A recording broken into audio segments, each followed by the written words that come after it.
Sahih Müslim'de olduğu gibi bu çok hadis kitaplarında da olan Efendimiz sallallahu aleyhi ve sellemin Cenab-ı Hakk'a teveccüh ettiği zaman virdi zeban ettiği hususlardandır. Dile doladığı hususlardandır. Bunu çokça dillendirmiş durmuştur. Bir tanesi, Allah'ım faydasız ilimden sana sığınırım.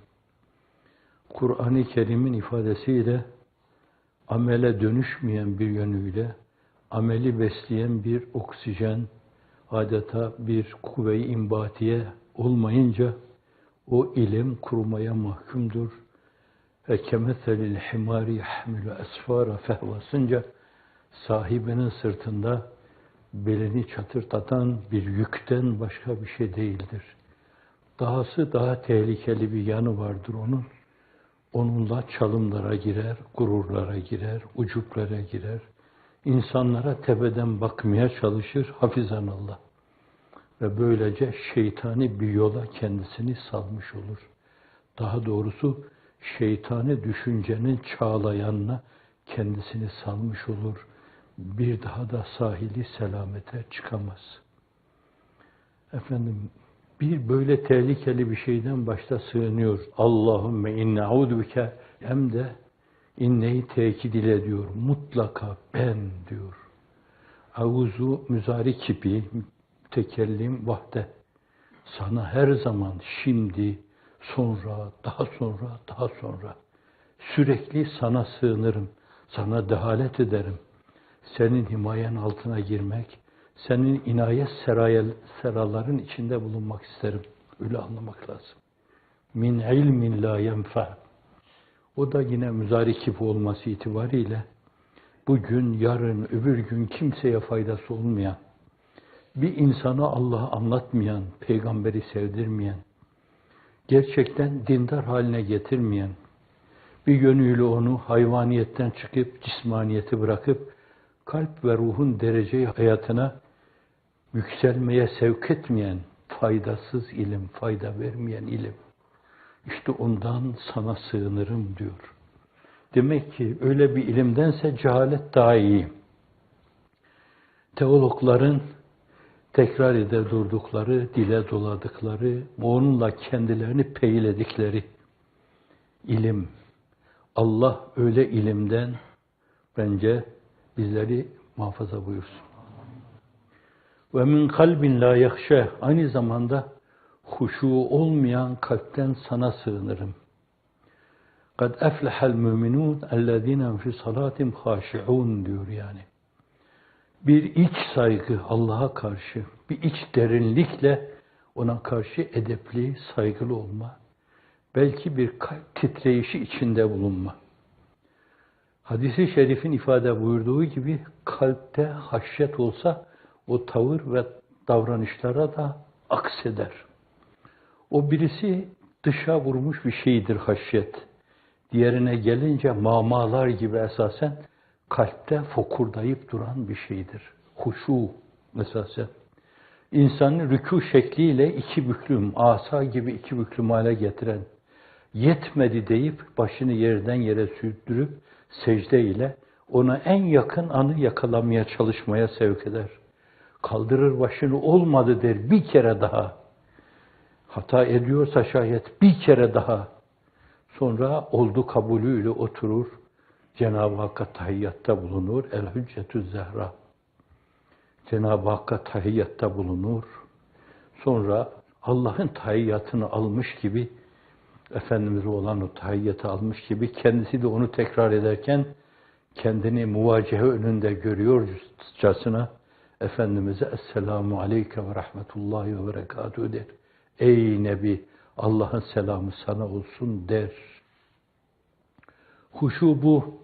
Böyle bir huşuğun olmamasından, derin iç saygının, fokur fokur iç kaynamasından mahrumiyet Allah'ım, ondan da sana sığınırım. O yukarıya atıf buyurulduğundan dolayı yine auzu bu, yine inni tekitle, yani şöyle demek oluyor. Allahümme inne audüke min kalbin la yakşa. Allah'ım sana şüphesiz, tereddütsüz sığınma üzerine sığınma, müzaf sığınma, Mük'ab sığınma, Mük'ab der Mük'ab sığınma. Bütün sığınmalarla sana sığınıyorum. Huşu olmayan, fokur fokur kaynamayan, senin korkunla tir tir titremeyen bir gönülden sana sığınırım. Evet, diğer birine gelince yine telazüm sonraya ve min nefsin la teşba, doyma bilmeyen nefisten. Bu dünya darul lezzet değil, darul ücret değil, darul hizmettir. Tadmaya izin var, doymaya izin yok diyor Hazreti Pir bu mevzuda. Hususiyle günümüzde esasen yeme içme mevzuunda insanlar ölçüsüz olduklarından dolayı onun tabiriyle tenevvü et'imeden gelen suni iştahla başka mahluklar gibi yiyip içip yan gelip kulağı üzerine yatmak bir ahlakı sabit haline gelmiş günümüzde. Öyle yiyip içip yan gelip yatan Allah Resulü'nün şu hadisi şerifine tam muhatap. Akşama haşitu aleykum, en çok korktuğum, haşyet duyduğum şey akşama haşitu aleykum kiberul batn. Karınları hesabına yiyip içip yatıp yan gelen insanlar.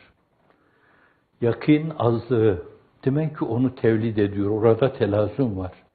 O gaflet verdiğinden dolayı öyle bir dimada, öyle bir latife-i Rabbaniye'de katiyen haşyet olması söz konusu olamaz. Doyma bilmeyen o nefis. Yedikçe yer, yedikçe yer, yedikçe yer.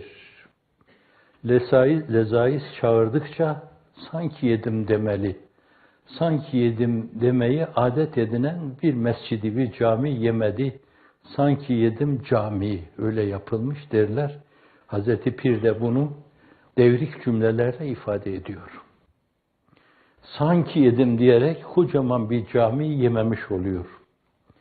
Tatmaya izin var, doymaya yok. Nefse yedirdikçe daha bir der. Efendim, hel min mezid der, daha yok mu der. Hel min mezid der, daha yok mu der. Tenevvü etmeden gelen, değişik yeme türlerinden gelen bir suni iştahla doyma bilmeyen bir şeyle yeme üzerine bir eğilir ki Allah gözünü doyursun. Bu yukarıda o kalp haşyetine mani, bu da aynı zamanda belki nafi olacak ilme mani. Ve en tehlikelilerden bir tanesi de ve min davetin la yüstecabu leha. O davet, ha zamir müennes zamiri, davet kelimesi müennes olduğundan. Ve aynı zamanda ona icabet edilmeyen duadan da sana sığınırım. Kendi çok dua ederdi. Bu tabiri başkalarının kullandığını bilmiyorum. Kullanmam hata ise ruhu Seyyidül Enam Kıtmiri bağışlasın. Ona bir yönüyle dua peygamberi diyebilirsiniz. Sağ adımını atarken nasıl dua eder, sol adımını atarken nasıl dua eder, urbalarını giyerken nasıl dua eder, en olumsuz yer, ıtrahatını yapacak yere girerken nasıl dua eder, çıkarken nasıl dua eder, mescide girerken nasıl dua eder, çıkarken nasıl dua eder, namaza dururken nasıl dua eder, rükûa gittiği zaman nasıl içini döker, yüzünü yere sürdüğü zaman akrabu ma yekunul abdu min rabbi fe ve sacid, o mükemmel kabule karin tabloyu nasıl değerlendirir? Bütün bunlara baktığınız zaman dersiniz ki bu mübarek zat, bu mutlak insanı kamil, adeta hayatı dua ile örgülenmiş bir dantela. Hayatının hangi yanına baksanız, o yanının galebe çaldığını görürsünüz.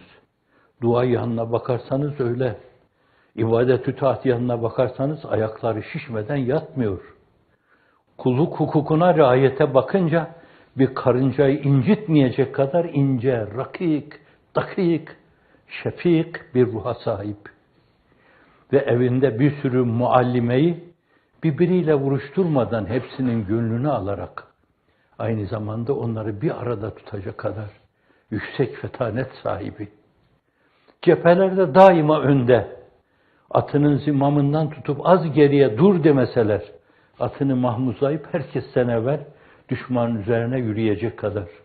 Hangi yanıyla ele alırsanız alınız, mutlaka onu o mevzuda sebkat etmiş olarak görürsünüz. Fî kulli şeyin sâbikun. Her şeyde ipi göğüsleyen bir musabaka kahramanı, vasıf olarak kahraman denebilir. Enbiya-i İzam'a başka şekilde kahraman denmez. Ama bir yarış kahramanı, bir fetanet kahramanı, bir harp stratejisi kahramanı diyebilirsiniz. Abkariyat yazarı da el-abkariyat sözüyle onu kahramanlar kategorisi içinde, dahiler kategorisi içinde müteala eder. Ona ait bir şey, yaklaşım. Siz kabul edersiniz, etmezsiniz ayrı bir mesele. Allah'ım, icabet buyurulmayan duadan da sana sığınırım. Dua yaparsın, kabul edilmez orada. Duanın kabulü için esas Hazreti Pir'in de gösterdiği şeyde, nasıl güzel vecizelerinden bir tanesinde diyor, nasıl ki sadaka belayı def eder, öyle de ekseriyetin halisane duası ferec umumi celbeder diyebilirsiniz. Allah rızası için verilen sadaka, bu ve meselü'llezîne yunfikûne emvâlehum fî sebîlillâhi kemeseli habbetin enbetet seb'a senâbile fî kulli sümbületin mâ tuhabbe yudâifu limen yeşâ vallâhu vâsi'un alîm. O. Yoksa onu verecek bir şey, kavlun ma'rufun hayrun min sadakatin yetbâhu edâ. Tatlı bir söz, yumuşak, güler bir yüz. Onda inşira hasıl edebilecek bir tavır. Onun başına kalkmadan çok daha hayırlıdır. Bir şey vermediniz, bari bunu esirgemeyin demek. Allah Celle Celaluhu sizin duanızla fereci umumi ihsan edebilir. Halisane. Bakın halisane diyor. Ekseriyetin halisane duasıyla. Yani Allah'ım bizler senin kapının boynu tasmalı köleleriyiz. Ayağı prangalı köleleriyiz. Sana kulluğumuz bizim için en büyük şeref. Çünkü sana kulluk sayesinde 50 türlü şeye kul olma esaretinden kurtulduk. Servete kul olmadık. Alkışa kul olmadık. Makama kul olmadık. Payeye kul olmadık. Villaya kul olmadık. Filoya kul olmadık. Başkalarına baskı yapmaya kul olmadık. Takdire kul olmadık. Kendimizi dinletmeye kul olmadık. 50 türlü şeytanın ayak oyunlarına kul olmadık. Ne suretle kul olmadık? Sana kul olduk, 50 türlü kulluktan kurtulduk. Allah'a kul olma. İhlas budur yani. Allah'a kulluğunu emredildiği için Allah'a ibadet-ü taat yapmak. Sadece senin için.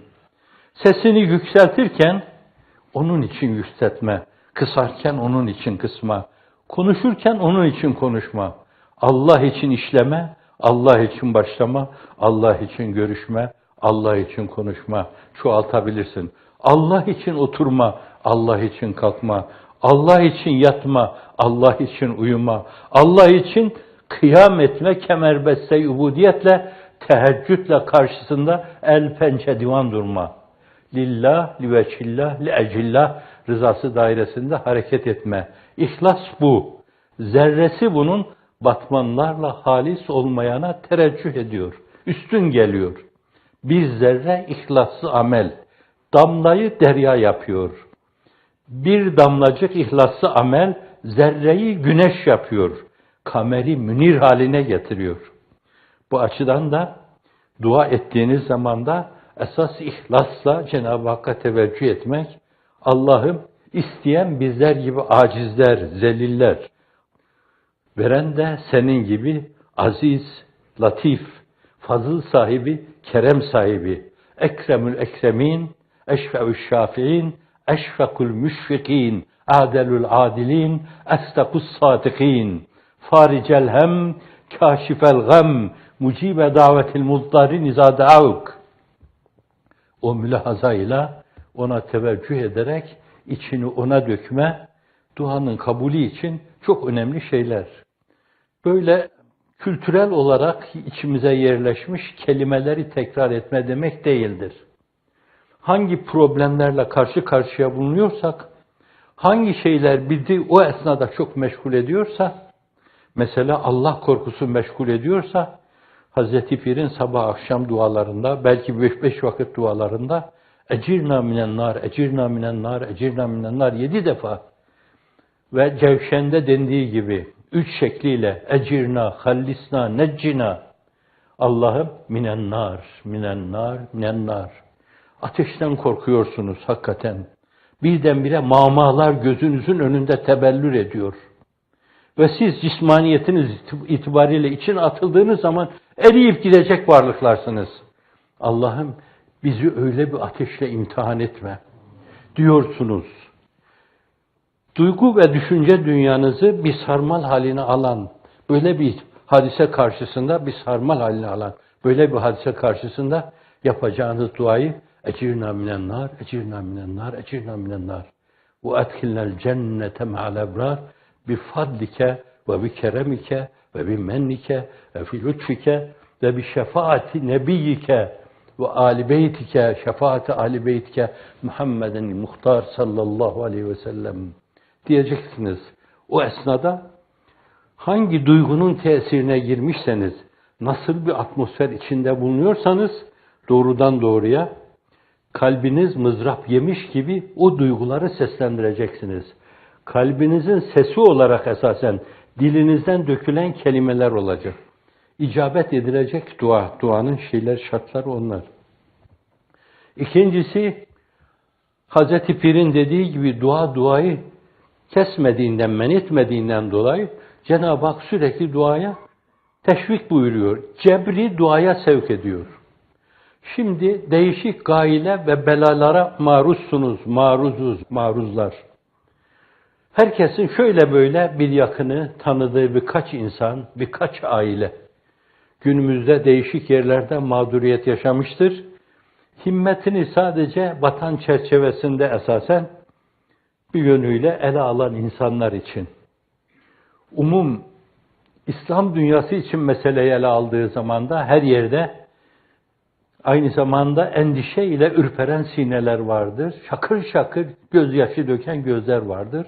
İnleyen insanlar vardır dünyanın değişik yerlerinde. Daha geniş dairede himmeti âli tutarak fî külli enhâil alem ve fî külli nevâhil hayâ. Allah bütün alemin her tarafında olan mümin kardeşlerim, meseleyi daha geniş dairede tutarak Allah'ın bir fetret dönemi yaşıyoruz. İnsanlar belki tereddüt içindeler.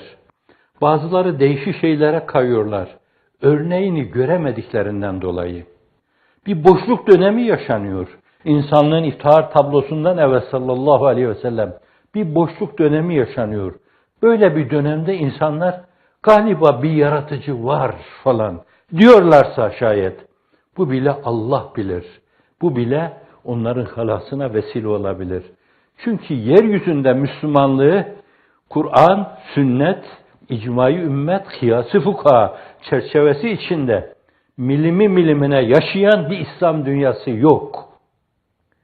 İslam dünyası yok. İslam gurbet yaşıyor. Müslüman dünyası elinde bir yetim. İslam dünyası elinde bir öksüz, bir sahipsiz, bir sürüm değerler üstü değerlere sahip olduğu halde fakat değişik dünyevi, kirli maksatlara basamak, vesile yapılan bir unsur haline getirilmiş. Unsur, ona saygımdan dolayı dedim. Yoksa başka şey haline getirilmiş. Hiçbir zaman İslamiyet zuhur ettiği günden bugüne, İslam dünyasından bugün maruz kaldığı o tahkire, o tezyife, o horlanmaya maruz kalmamıştır. Kimin eliyle, kimin diliyle Müslümanım diyen ve Müslümanlığı İslami hayata, insan hayata, idari hayata hakim kılma iddiasında bulunan körler, sağırlar, kalpsizler, kahrolası derbederler. Onlar vasıtasıyla. Şimdi dert buysa şayet, evvela kendi ülkenizden, bak yakınlarınızdan başlayacaksınız. Bir sürü insan mağdur, mazlum inliyorlar. Rüyalarında veya temessülat-ı nebevi karşısında Ya Resulallah ne zaman, meta Nesrullah der gibi. Bunu daha evvelkiler de demişler. Em hasibtum en tedhulul cenne, Bakara Sure-i Cellesi'nde. Em hasibtum en tedhulul cenne ve lemma ye'tukum meselul lezine halav min qablikum messetumul be'sa'u ve'd-darra'u ve zulzilu hatta yekula'r rasul ve'llezine amenu ma'ahu meta Nesrullah. O kadar sıkıştılar, o kadar derbeder oldu, o kadar ezildiler, o kadar sahipsiz kaldılar, o kadar kendilerini gurbet içinde hissettiler ki, değil insanlar, sıradan insanlar, Nebi bile meta Nesrullah dedi. Nebi kendi ufku açısından, ben onlara saygımın gereği olarak, arkasındaki insanların mukavemet, immün sistemlerinin nazarı itibarı alarak dedi. Bunlar dayanamayacaklar galiba, devrilecekler, sürüm sürüm olacaklar. Meta Nesrullah. İş böyle, bütün esbabın sukut etmesi, nuru tevhid içinde sırrı ahadiyetin zuhur etmesi, sonucu Ela inne nasrallahi karib. Allahümme nasran kariben ve fethen mübinen. Allahümme nasran kariben ve fethen mübinen. Bunalmış, sıkılmış, canı kıtlağına gelmiş insanlara o engin rahmetinle merhamet buyurarak Allahümme nasran kariben ve fethen mübinen fi akrabi zaman fi evsayi itar behaythu ma la eynun ra'at ve la uzun semiyat ve la hatara ala kalbi beşer. Amin. Evvela bildiğiniz, ettiğiniz kimseler, onların ızdırabını vicdanınızda duymak, mümin olmanın en önemli unsurlarındandır. Men lem yehtemme bi emril müslimin feleyse minhum. Müslümanların çektikleri ızdırap ve derdi paylaşmayan, aynı derdi onlarla beraber yaşamayan onlardan değildir. Ne manaya geliyor bu? Onlarla aynı çizgide değildir. Aynı güzergahı takip etmiyor demektir. Demek ki düşe kalka bir yolda sürünüyor. Patikada yürüyor. Demek ki şehrahı Muhammedi'de değil sallallahu aleyhi ve sellem. Men lem yehtemme bi emril müslimin feleyse minhum. Halimizi bu zaviyeden bir kere gözden geçirmemiz lazım. ızdırap içinde olan ızdıraplı insanların ızdırabını ne ölçüde paylaşıyoruz? Ya men yucibul muddarre izâ da'ahu ha nahnu muddarrun kad dâkat aleyna'l ardu bima rahubet ve dâkat aleyna enfusuna ve ente melce'una ve recâuna. Ey muzdar olanların duasına icabet buyuran Zat-ı Ecellü Âlâ, ha işte canlarımız kırtlağımızda, yer bize genişliğiyle beraber dar gelmeye başladı. Tahammül fersi hadiseler altında ezilir hale geldik. Sen bizim melceğimiz ve mencamızsın. Medet ya Rabbi, medet ya Rabbi, medet ya Rabbi. O ızdırabı içimizde duyma. Ondan sonra da bütün Müslümanların, bilmediğiniz Müslümanların ızdırabını içinizde duyma. Ondan sonra bütün dünyada aynen muzdarip Müslümanlar vardır. Onların ızdırabını paylaşma mümin için bir vecibedir. Mümin olmanın şiarıdır, gereğidir. Bunlar için şimdi bu duygu, bu düşünce atmosferine girdiğiniz zaman herhalde isteyeceğiniz, arzu edeceğiniz şey de biraz evvel dar bir çerçevede ifade etmeye çalıştığım şeylerdir. Öyle diyeceksiniz yani. Allahümme ansurna ve ansuril İslam'e vel müslimin. Allahümme ansurna ve ansuril İslam'e vel müslimin. Ve hallishum min keydi zalimin, min mekfi zalimin. Bir de bu mesele. Gönül derinliğiyle ona teveccüh etmek, ona dua etmek, ihlas dedik.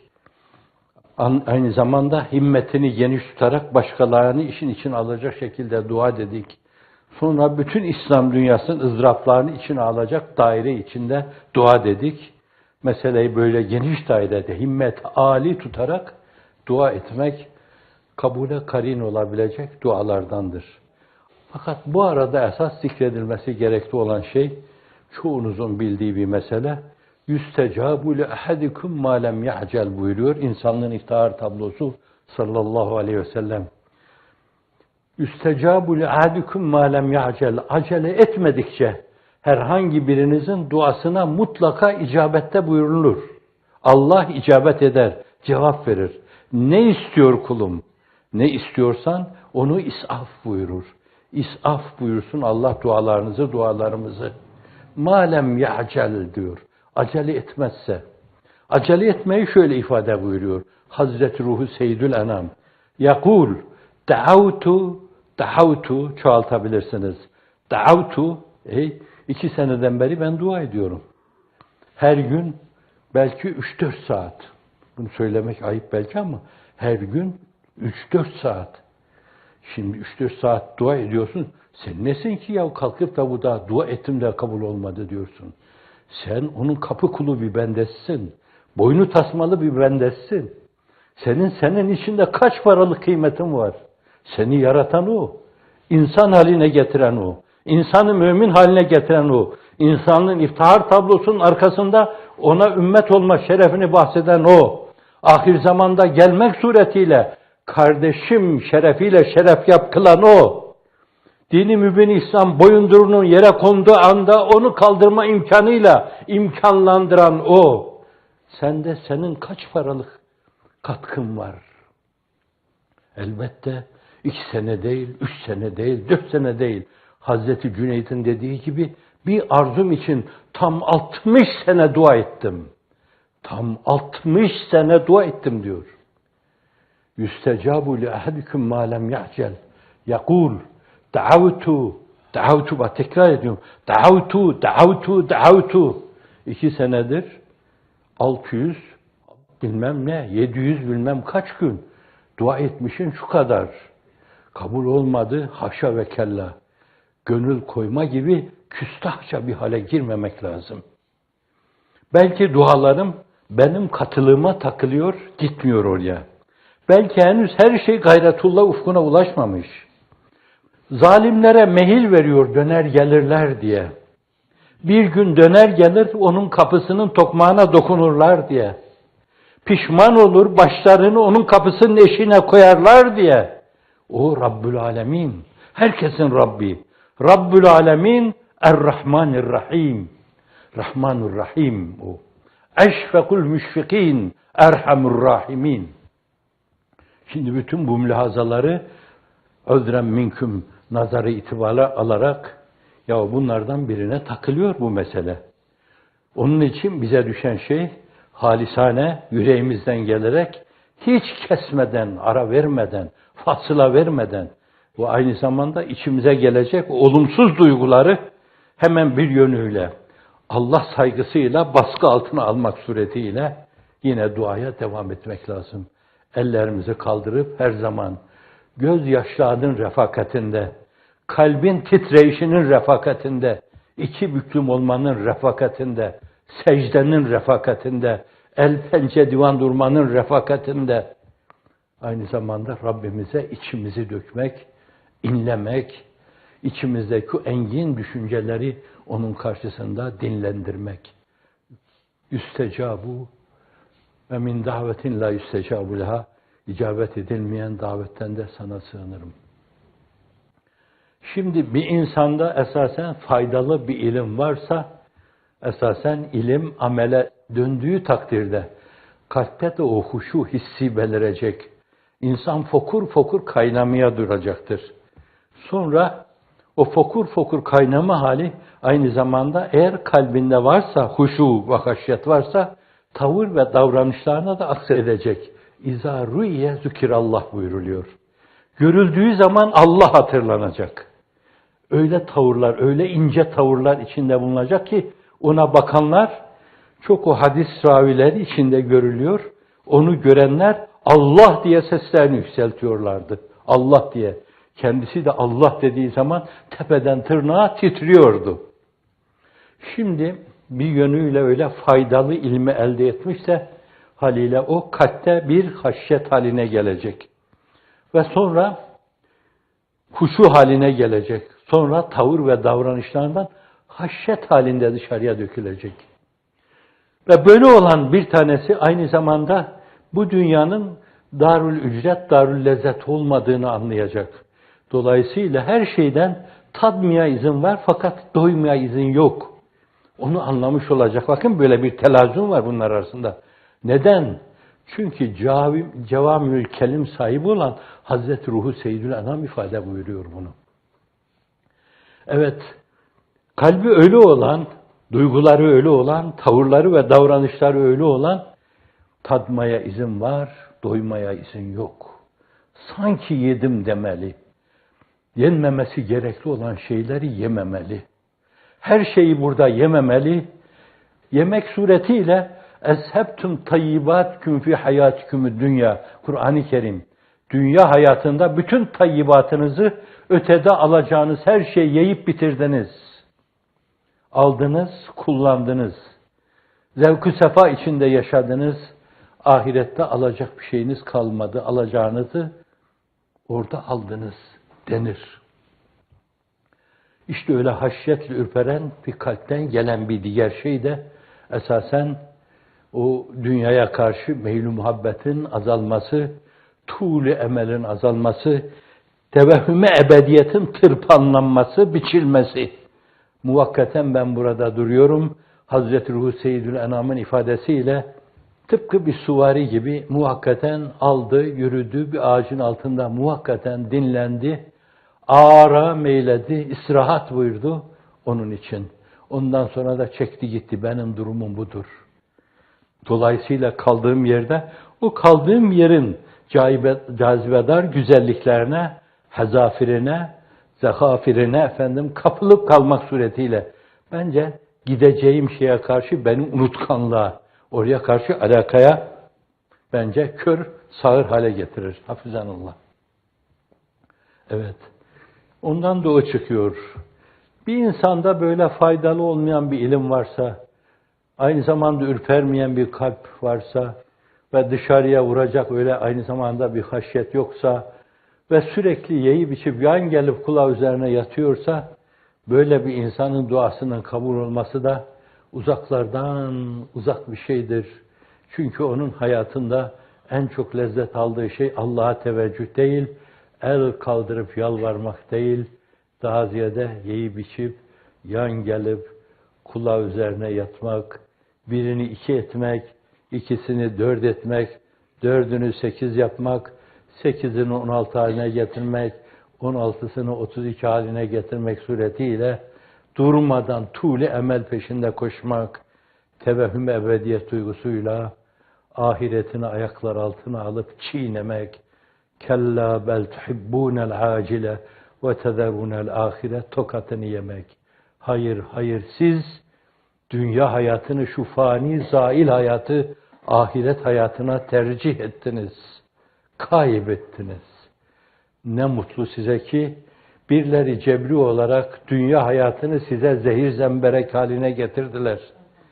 Onun bu hale gelmesi inşallah ahiret hayatını sizin için şeker şerbet haline getirecek. Tattıkça onu yeniden hel min mezid diyeceksiniz. Ol suyu kim tatsa hemen, kalbe doğar nuru cihan, verir hayatı cavidan, yandıkça yandım bir su ver diyeceksiniz. Yandıkça yandım bir su ver. Bildikçe bildim, biraz daha bildir. Tanıdıkça tanıdım, biraz daha tanıttır. Gördükçe gördüm, biraz daha gördür. Yakinimi ilmel yakine ulaştır. İlmel yakinimi aynel yakine ulaştır. Aynel yakinimi hakkal yakine ulaştır. Radiyen merdiye, safiyen zakiye, ufkuna ulaştırmak suretiyle münasebeti tammeyle seninle münasebete ulaştır. Ta her şeyi ayağımın altına alayım. Raks doğru değil, caiz değildir ama fakat onların üstünde raks edeyim. Ben onların üstünde raks ederken şeytan da 2 büklüm hale gelecek. Meselenin aksi olunca biz sürüm sürüm olacağız. Şeytan da zil takıp oynayacak. Nasıl oynadım kapı kullarımla, halaikimle diyecek. Günümüzde bir kısım serkarlarla oynadığı, zil takıp onlar için oynadığı gibi oynayacak. Allah sizi kendi yoluna sevk etti, hidayet buyurdu. Bir kısım şeylere maruz bıraktı, çekiyorsunuz. Çektiğinizi burada çekecek. İnşallah öbür tarafta çekecek bir şey kalmayacaktır. Vesselam. Allah inayetini sizinle bizimle eylesin.